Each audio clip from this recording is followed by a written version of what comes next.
Distinguished guests, please welcome Assemblyman Al Sturpey, Senator John Mannion,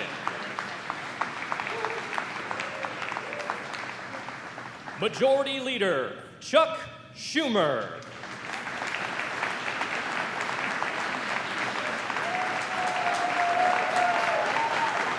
Senator Kirsten Gillibrand, Syracuse Mayor Ben Walsh, Lanessa Owens Chaplin, Senior Advisor to the President for Infrastructure, Mitch Landrieu. And please welcome the 57th Governor of the great state of New York, Governor Kathy Hochul.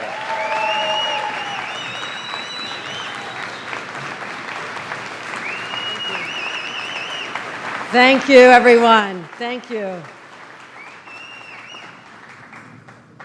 Finally, this day has arrived. How long have we been waiting, my friends? This project, the reunification of a community that was divided by racist policies decades ago, that era, I'm officially declaring over today. Let's give that a round of applause, and I thank everyone who has made this day happen. I'm so proud, and I'll be introducing in a couple minutes. Are we not blessed to have the Majority Leader of the United States Senate as our hometown Senator Chuck Schumer? Thank you, Senator. Thank you for delivering. Senator Kirsten Gillibrand, a fighter for this state who knows every corner of it as well, a great friend of ours. Senator Kirsten Gillibrand, who worked hard on this project. And representing the great President of the United States, Joe Biden, we have Mitch Landrieu, all the way here from Washington, Senior Advisor. He's the one who says yes to the infrastructure project, so welcome to Syracuse, Mitch Landrieu. We also have the Regional Administrator for the Federal Highway Administration, Rick Markey. Let's say hi to Rick Markey. Thank you. Thank you very much. We have our Mayor, Ben Walsh from Syracuse, who I've been here many, many times. Thank you. We have our Commissioner of the DOT, Marie-Therese Dominguez. I want to thank her. Commissioner Dominguez, stand up, stand up. This woman has transformed how people view the New York State DOT. And that's from someone who spent 14 years in local government, very often fighting the state DOT. So thank you for letting the locals win some of these battles. It's important because we represent them. And thank you for the amazing job you do, Marie-Therese Dominguez. Also, we have our Senator John Mannion and Assemblyman Al Sturpey here. Let's give them a round of applause for the great work they do. Well, we're here today to make history.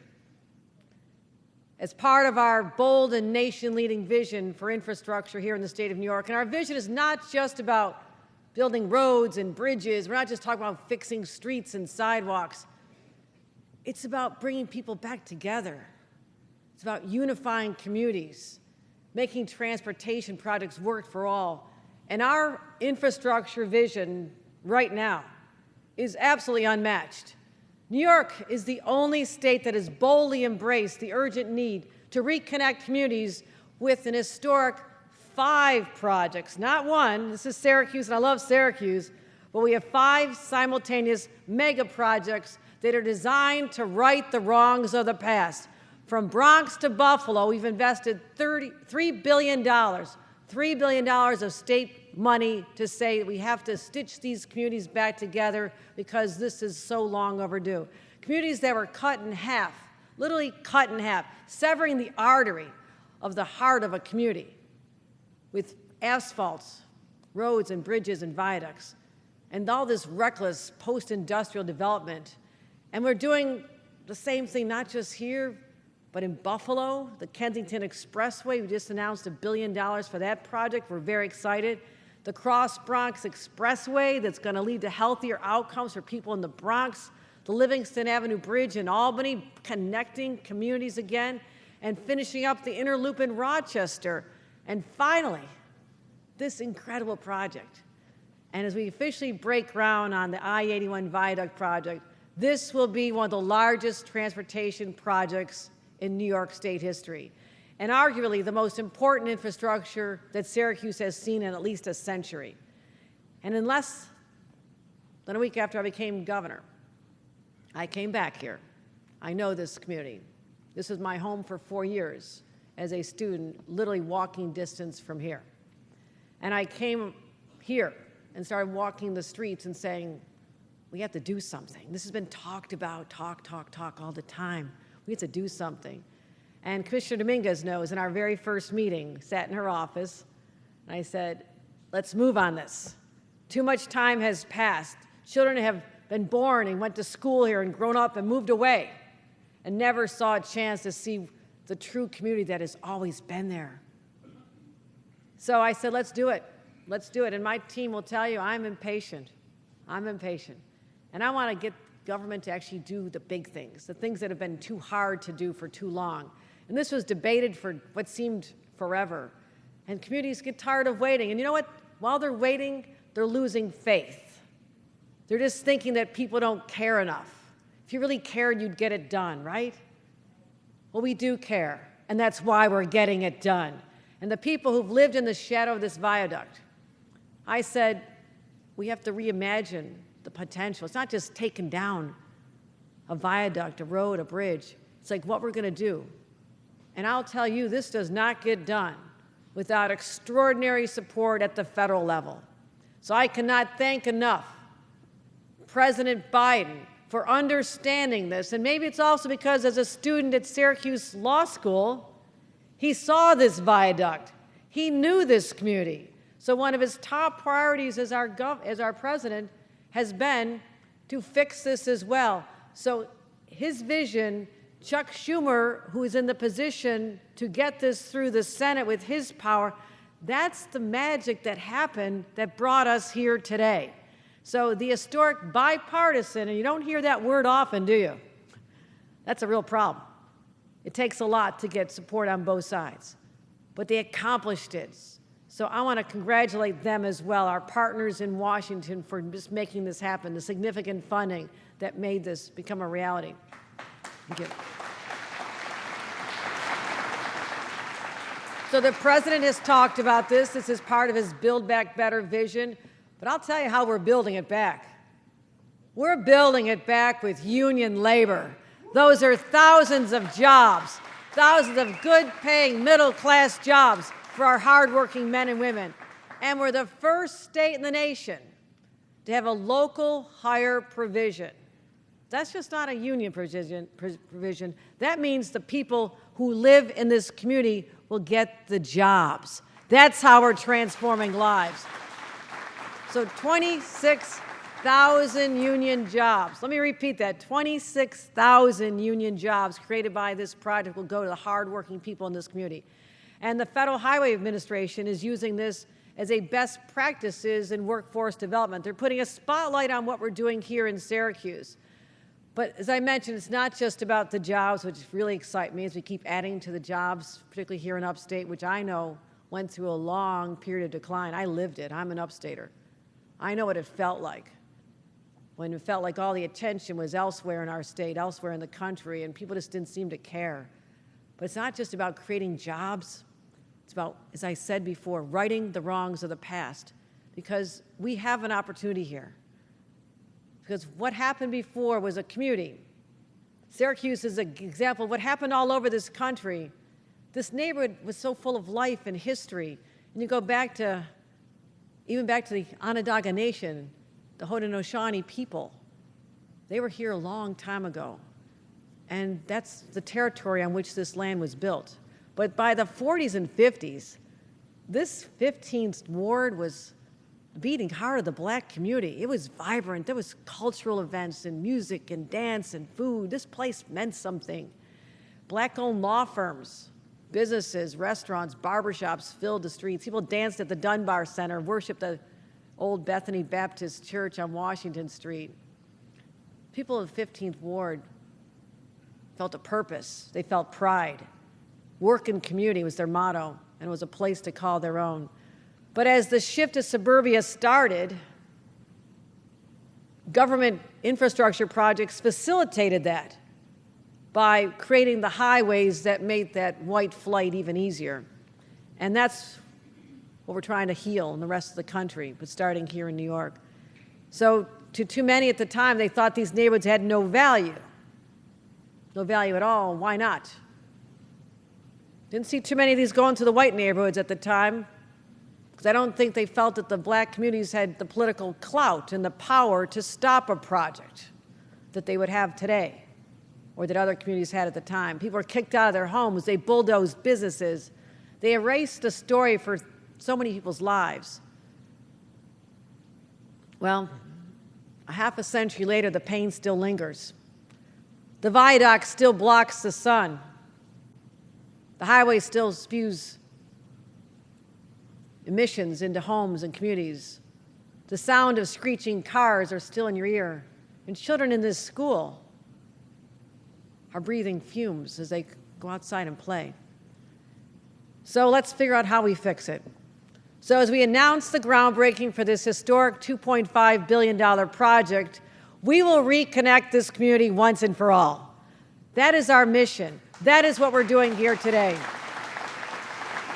And we're going to, by constructing this community grid, we're going to take off 37,000 vehicles a day away from this school.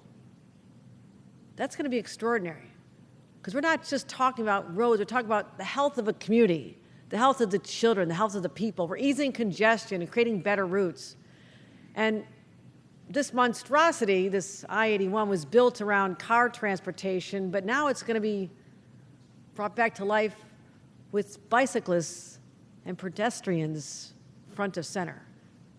And so we're not just breaking ground on this and doing it our way. We're doing it based on countless meetings with the community to get their feedback on their vision for their neighborhood. That's where it should always start. This school is a perfect example. Dr. King Elementary School. People spoke out. There was a plan to do a roundabout here. Looked good to the engineers. I'm sure it was a fine plan, right? But the residents said, no, we don't like that. That doesn't fit, right? And thank you for speaking up, because your voice got this enlightened commissioner and her dedicated team to say, you know what? We're going to listen, we're going to adapt, and we'll change it. So that's how my administration now operates. And I'm so proud of the people who stood up, gave their time, showed up meeting after meeting, and worked with us. And down the road, we're going to have a community engagement center, because people are going to have a lot of questions. We want to have one place you come.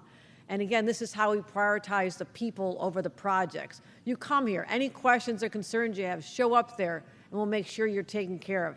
And if you want to work on the project, we'll talk to you about the employment opportunities. You don't have to go far away. You don't have to find a Department of Labor place. You just go right to your neighborhood. So I understand how people are skeptical. The scars are still very real. They have questions and concerns and doubts. But I just want you to know, we're going to finish this project.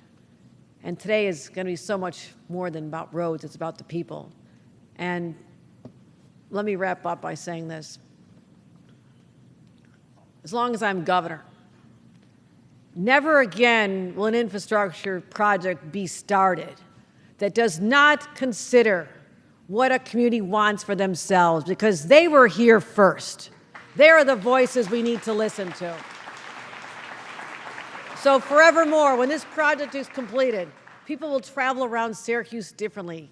Kids will never know what their parents and grandparents had to endure. They'll assume it's always been this great, that you could see the sun, you could breathe the air. People you interact with, the opportunities, the ability to go up to the hospital up on University Hill and have connections to jobs and opportunities in healthcare right there. This can ignite the imaginations of the next generation about what they can do, the power that they now possess. And every project going forward will make sure that equity and inclusion are front and center. That's how you get more livable, more walkable, more desirable, and more affordable communities. So it's how you bring people together. That, my friends, is the legacy we're building here. We are building the example for the rest of the nation, on how you seize the power of this moment, righting the wrongs of the past and taking care of the people of the future. And that work starts today. And that work would not start today, again, if we did not have the strong support of Washington, and we have a champion in our own senator, but the majority leader, Senator Chuck Schumer, who's going to address you here today, and he's been part of this from the very beginning. Thank you, Senator Schumer.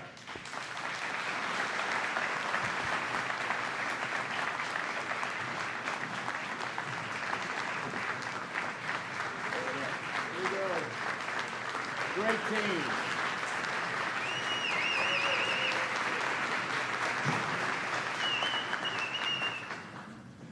Okay, so Syracuse, it's official. Put on your hard hats, lace up your work boots, because the transformation of I-81 begins today.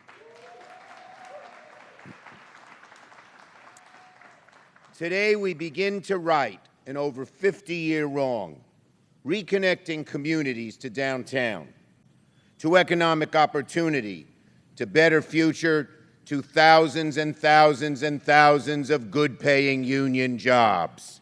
Today is the dawn of a new day for Syracuse. I-81 will be one of the most significant infrastructure projects in upstate New York's history. It's one of the biggest federal projects that we have. And to make this project a success, it'll take a whole lot of government effort and partnership. Federal, state, local, all working together. But that's exactly what we have here this morning. From the community activists, to the mayor, to the governor, to the majority leader, that's me, to our senators and congressional delegation, all the way up to the White House. So today, we will make Syracuse a national model for the future of transportation.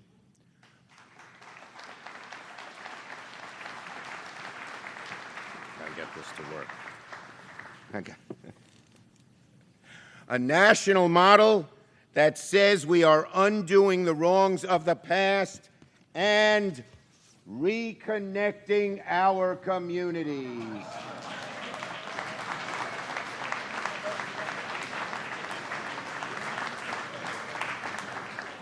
Pretty good, huh? My staff comes up with this stuff. They're great. Now,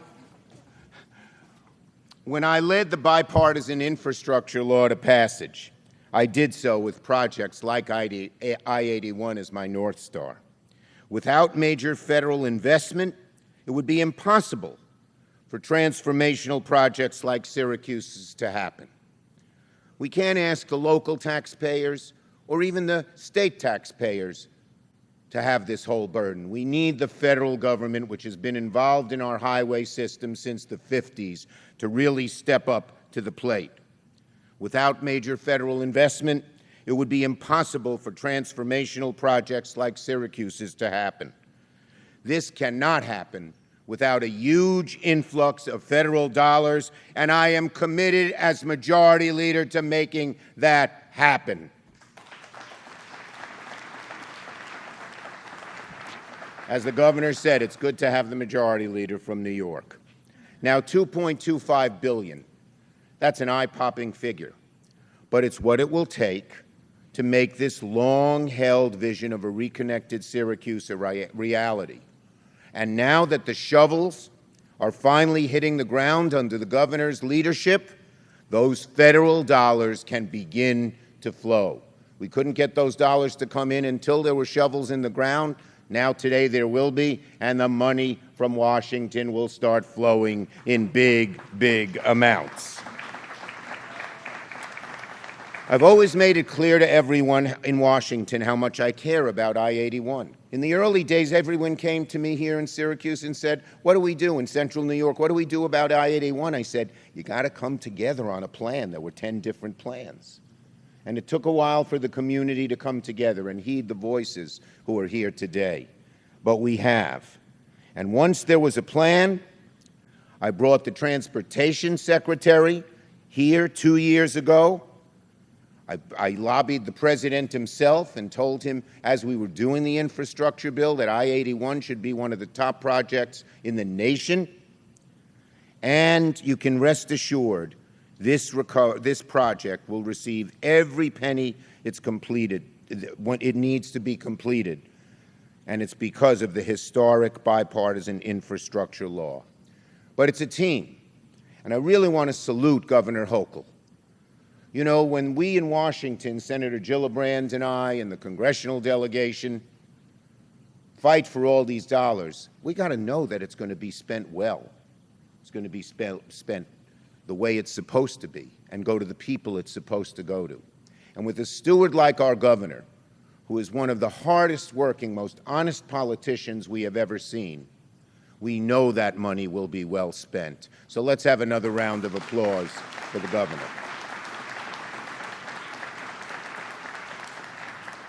Now, the groundbreaking today, of course, is a lot about infrastructure and better transportation for central New York. But there's another word that might encapsulate what we are doing today: justice. Justice. Infrastructure should connect, not divide our communities. It's supposed to be convenient, a way to make it easier to get to work, to school, to shop, to see your friends and the people you love. And anyone here from Syracuse will tell you that it was far too long that the hulking walls of I-81 were around, not as a connection, but as a barrier. For decades, I-81 stood as a concrete symbol of the city's racial division, a barrier to jobs, to opportunity, to progress for the 15th Ward and neighborhoods that have been divided since it was built. The groundbreaking today starts to change that. That's why this is such a profound national model. Not just because it's righting the wrongs of the past, but laying the foundation for a much better future. The federal government, in the early days, was responsible for segregating neighborhoods with highways like this, and now the federal government has realized its responsibility and is stepping up to the plate to rebuild the communities that felt the impact. That's what our bipartisan infrastructure law will make happen in Syracuse. Hold up and reconnect puzzle pieces. I did that already.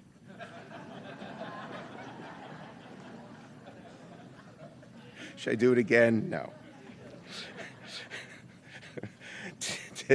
Today we are reconnecting our communities. This historic endeavor would not have happened without the community. And I want to thank a few specific people for their inspired efforts. They never gave up. They knew they were right. And finally, all the pieces of the puzzle, so to speak, were fitting together. So I want to thank our great mayor, Ben Walsh. What a great job he does as mayor of Syracuse. I worked closely with his father when I-81 was just being talked about, and now we're continuing to work with him. Our great deputy mayor, Sharon Owens.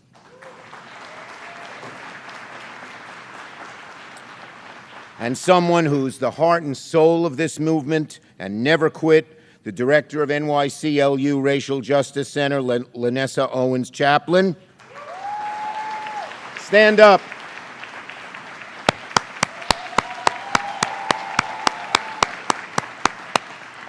And Blueprint 15 Executive Director, Raquan Pride Green. Stand up, Raquan. Where are you? There he is. And so many others. But another big, huge aspect of this is a four-letter word, my favorite four-letter word. Jobs. Jobs. Jobs. Jobs and more jobs. Lots of them, thousands, 26,000 good-paying union construction jobs. And when we wrote the infrastructure law, we said we want union labor, highly skilled labor, well-paid labor to do all of these projects. And I want to thank our great union workers and leaders who are here today. Union labor is how we're going to build I-81. I want to say to the Central New York Building and Construction Trades Council, Where's Greg Lancet? I saw him a few minutes ago. Where are you, Greg? Not here. He is here, isn't he? No? Okay, well, I give him you know what the Bible says. It's better to praise someone not when they're not here. So let's give Greg and our building trades a great hand. Good paying jobs. Jobs you can raise a family on here in Syracuse. Building up the community. Making a good wage. So you know you're never going to be rich, but you can live a decent life and create a decent life for your children. We cared, Senator Gillibrand and I, very much, and we wrote into the bipartisan infrastructure law that if you build it local, you hire local. So these aren't going to be jobs from everywhere else. They are going to be local jobs. So it's J&J today, justice and jobs. Both of these are here to lay a foundation for an even brighter next generation in Syracuse. With the great Micron plant that's coming here, with I-81, boy, are we turning the corner in central New York. It's a great day. This is one of my missions. When I first got to the Senate, I saw some of the despair on people as young kids were leaving because there were no jobs and no hope. And I've made it my mission. I care about this so passionately. My father grew up in Utica. My grandpa worked in the paper mills. To turn that around. And now we really are. The 1-2 punch of Micron and I-81 says this is a new era, a new day, a new great future for Syracuse and central New York. So, I'm here with you for every speed bump or pothole along the way, hands at 10 and 2, so that we can get the vision the community has held for so long to help Syracuse become what we know it all can be. So thank you. And now it is my honor to introduce a great partner, someone who cares, who has passion, intelligence, drive, and hard work, who's always able to reach out across the aisle to our Republican colleagues to get them to join us in good endeavors for New York and for America, Senator Kirsten Gillibrand.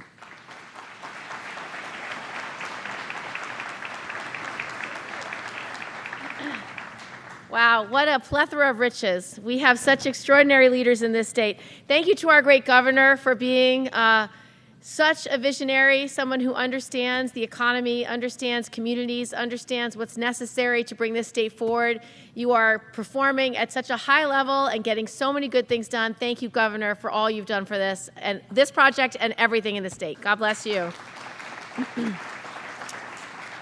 I really can't say enough about Senator Schumer. He is somebody who works extraordinarily hard. He's been working hard on this state's behalf for decades. He knows these projects from the very beginning and makes sure it gets across the finish line. I like to call him the closer because he gets everything done, he never fails, and he never gives up.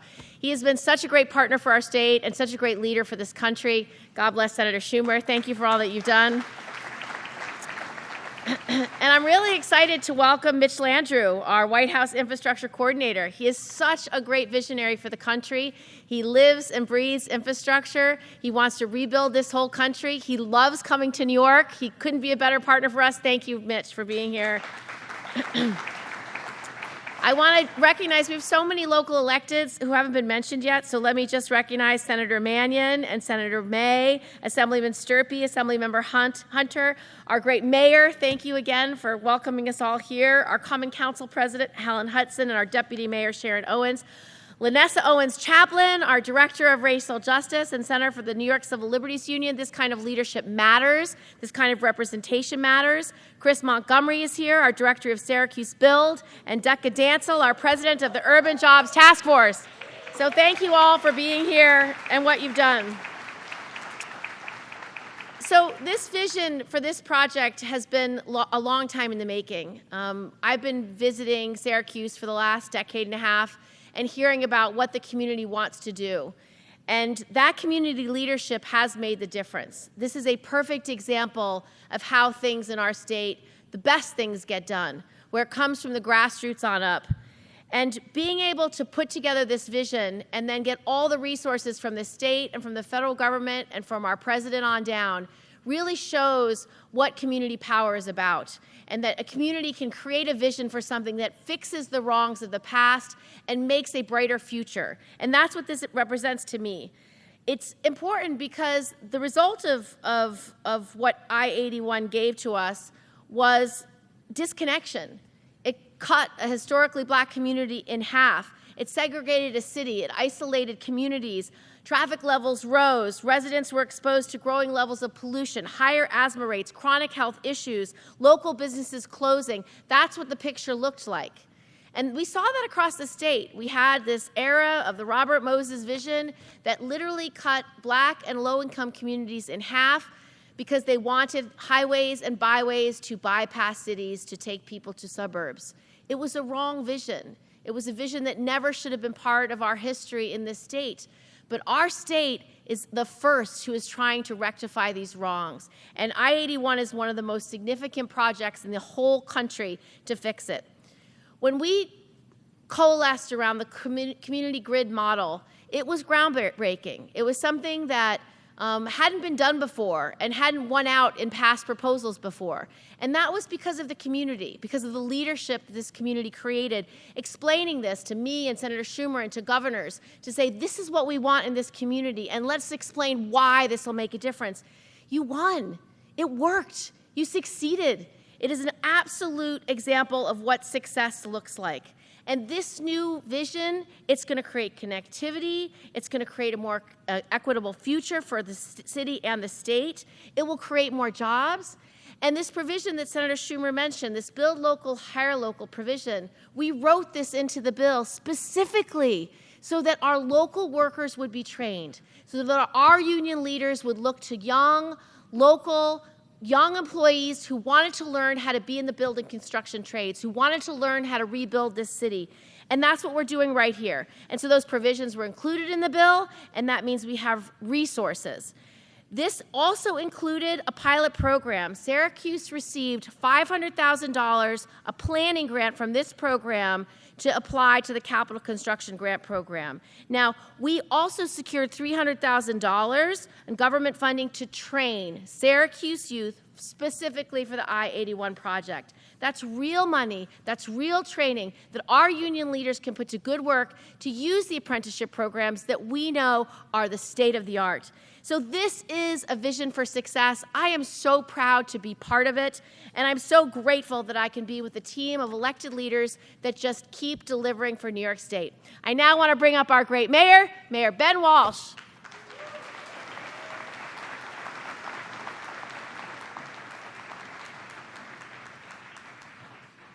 Thank you, Senator. Are we there yet, Syracuse? Are we there yet? You know, there are times during the history of this project that I have felt like the little kid in the back of the car, whether it was to the governor or to any one of the other leaders that are here, just saying, are we there yet? Are we there yet? Are we there yet? Syracuse, I am proud and excited to tell you that as I stand before you, we are here with the Interstate 81 project. There are so many people to thank, so many people that have been a part of this project that have helped us to get here. I want to recognize some, of course, our great Governor Kathy Hochul, her great Commissioner of Transportation, Commissioner Dominguez. The state has taken a leadership position from the beginning. They have been driving this project forward despite many challenges. Thank you, Governor. Thank you, Commissioner, for your leadership.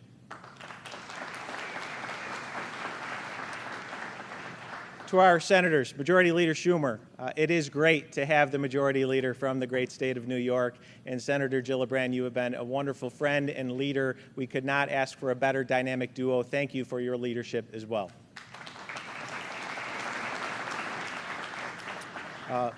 Mayor Landrieu, you will always be a mayor, as you know. It is wonderful to have you back here in Syracuse. It's been a pleasure to get to know you, and it's been heartening to know that you are down in Washington with President Biden, supporting these policies to right the wrongs of the past. Thank you for your leadership and your guidance throughout this process. Now, A few other folks I want to mention. As I mentioned, this has been going on for a long time, and one of the first people to take on this topic when very few people were thinking about it was our former Common Council President, Van Robinson. I want to recognize Van and his wife, Linda, for their leadership.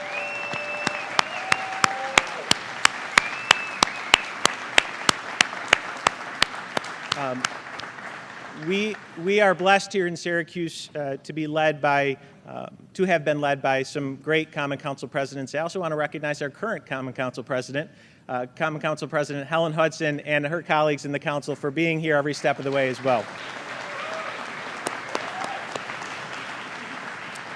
I want to recognize Sid Hill, Tadadaho of the Haudenosaunee. Thank you, Sid, for being here. You're a wonderful neighbor to us.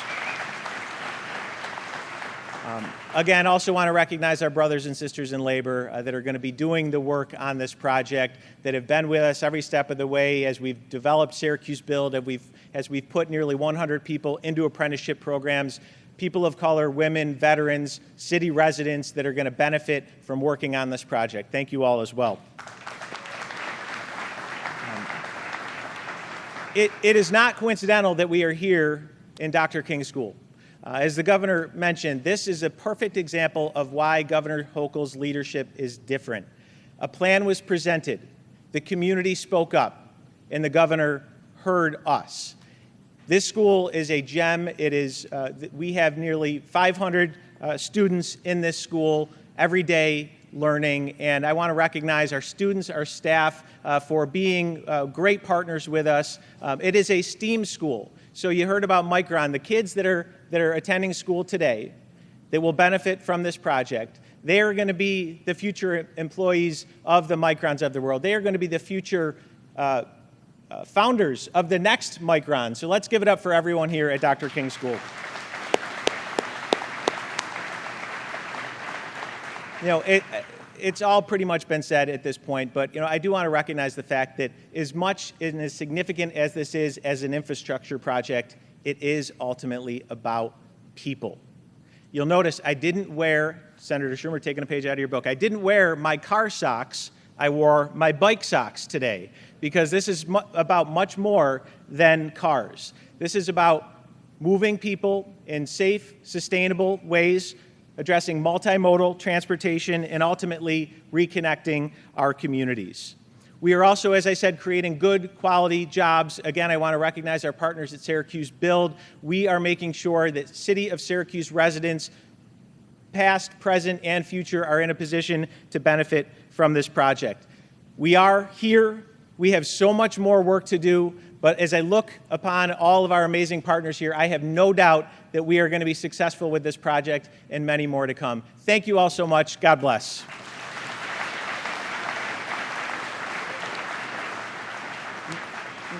With that, I would like to introduce another critical partner. We talked about listening to the community, and we have tried very hard to listen to the community. But maybe when we didn't quite hear the community as clearly as we needed to, we had this individual right there to remind us where our attention needed to be focused. We have centered our efforts on this project on the people that live within the shadow of this viaduct, and we would not be where we are today without Lanessa Owens-Chaplin, Director of the Racial Justice Center at NYCLU. Come on up, Lanessa.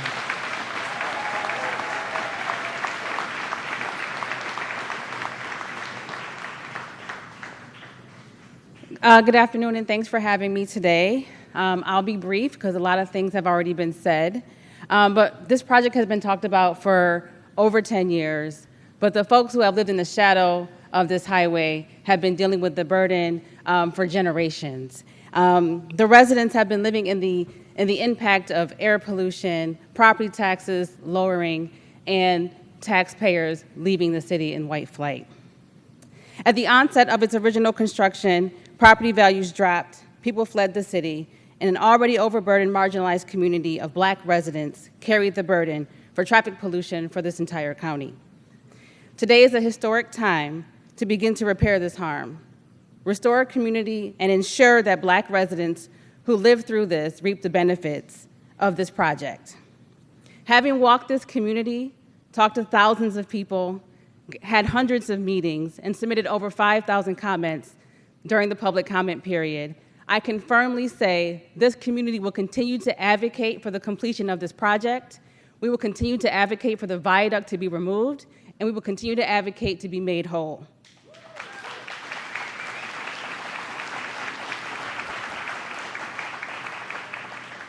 And thanks for everyone here for making that happen. I want to especially thank the New York State DOT for being partners in the work and listening to the community even when those conversations were difficult, even when we were outside the steps of the state building, rallying and protesting and coming down and listening to us and having those conversations, and sometimes are still very difficult. And most importantly, I want to thank the thousands of residents and coalition partners that showed up and showed out every chance they could to be heard on this project. Without them, this project would not be as good as it could be. And finally, I want to thank the presidential administration.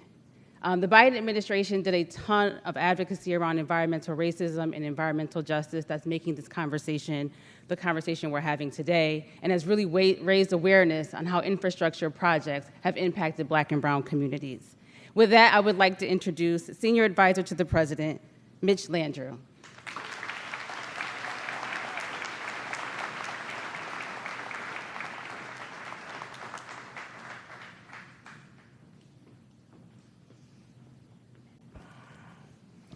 Good afternoon, everybody. It's great to be in Syracuse on behalf of the President of the United States. He sends his regards to all of you. As I stand here, I am really full for a number of reasons that I will walk through in a minute, but I want to thank each and every one of you. I want to start off actually thanking members of the community for the incredible work that you have done. You have lived here, you have prayed here, you have tried to raise your families here in a very difficult time. You have persevered, you have raised your voices, and what you manifested actually is coming into reality today. So thank you all very much. You can give yourself a round of applause. I won't go through the protocol again of all of you that have been welcomed here today, but the President sends his wishes and regards to each and every one of you.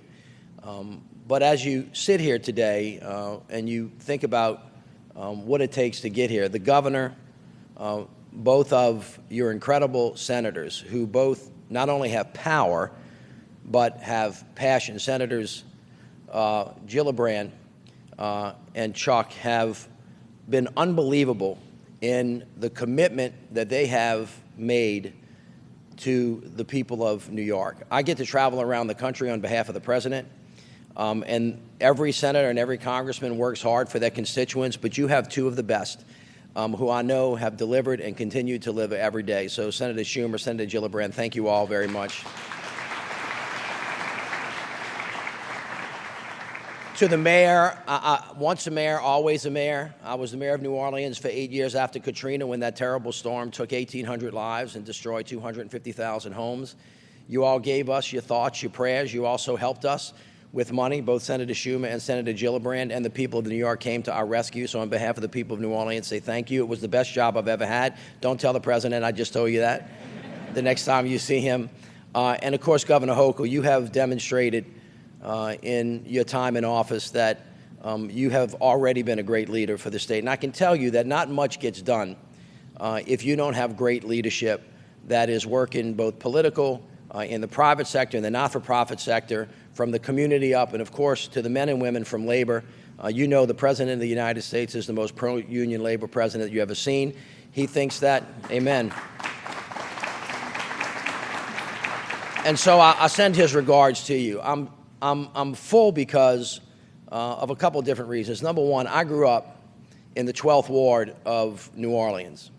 That's immediately adjacent to the 13th Ward. That's how we see ourselves. I'm told that we're in the 15th Ward here. I grew up in a neighborhood just like this, 3 blocks away from Claiborne Avenue, which was the street that dissected the Treme neighborhood in New Orleans, which is one of the oldest African-American neighborhoods where my grandfather grew up. And so, although this is just the second time I've been here, because I was here with Senator Gillibrand less than a year ago with the mayor talking to many of you about this project, as I stand here today, I feel like I'm actually standing right down the street from where my mother lives, 3 blocks from here. because I know this story. This is the story of America. And the second reason I'm filled up is because less than 3 weeks ago, I was standing 2 feet from the balcony where Dr. King was assassinated, when he was, of course, crisscrossing this country, trying to help us find ourselves again. And one of the last books he wrote was, Where Do We Go From Here? So it is serendipitous that this many years later, I am representing the President of the United States, who ran for office and said that if you give me the power of the people and you work with me, I will help restore the soul of the nation. I will help reunite this country, and I will rebuild the backbone of this country. And the way that I'm going to do it, in some measure, is by rebuilding the roads, the bridges, the airports, the ports, the waterways, making sure that every child has access to high-speed internet, so a little kid that lives in this school doesn't have to sit in a parking lot with her mama outside of McDonald's trying to do her homework because she doesn't have the technology that everybody else has in America and getting left behind, so that she can become the person that takes us to Mars or finds the answer to cancer challenges that we have or the things that we so desperately need.